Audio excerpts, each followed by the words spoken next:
Welcome back. You're watching World News Today with me, Michelle Hussein. Now, Israel is preparing for its general election on Tuesday, with Gaza and security in the region the main issue. The rival candidates hoping to become Prime Minister are making their final appeals to voters at the moment. Let's go to Jerusalem and join my colleague, BBC's Lyse Doucet.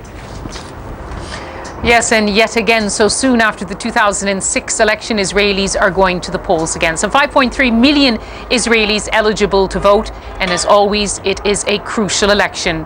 But for the first time, there is an unprecedented number of undecided voters. At a time when the stakes are so high, particularly when it comes to security, a lot of Israelis don't seem to have made up their minds yet as to who they want to vote for. In these last few days before the election, the gap is closing between the right-wing Likud party, led by Benjamin Netanyahu, a former prime minister, and the centrist Kadima party, led by the present foreign minister, Tzipi Livni. But in general, there is a shift to the right in Israel.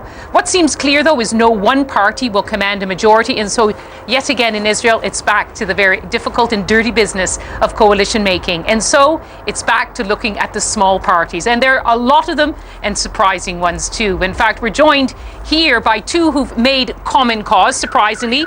We're joined by Yaakov Kfir, who's from the Holocaust Survivors Party, and Ohad Shem-Tov, who's of the Green Leaf Party, which is campaigning, among other things, the legalization of marijuana. Let me ask you first, Yaakov Kfir, why would Holocaust survivors want to join with the marijuana-smoking Green Leaf Party?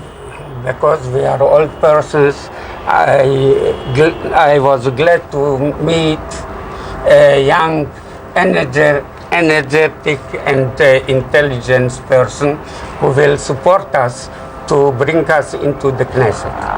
And what about you? What's in it for you, Ohad? Well, we think that it's the last moment to help the people who built our country and went through the maybe hardest time in the history of the mankind that we know.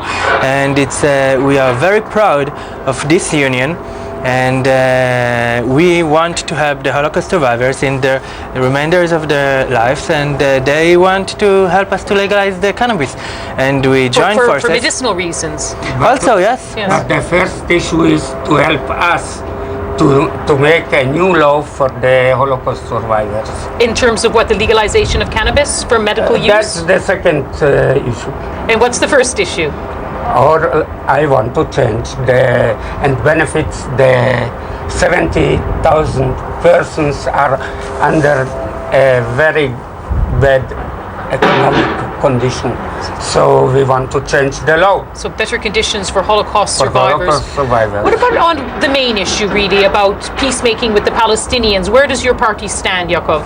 We are not dealing about this politics. No, we shall at the time when we will be in the Knesset, we shall make our decision what to answer about this.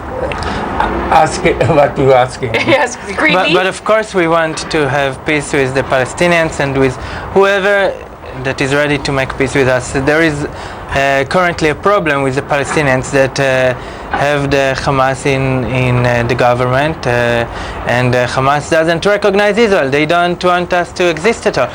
We want them to exist. We want them to prosper. I think that it's not a unique opinion of our party. All the Israelis want peace with the Arabs, with the Palestinians, with everybody.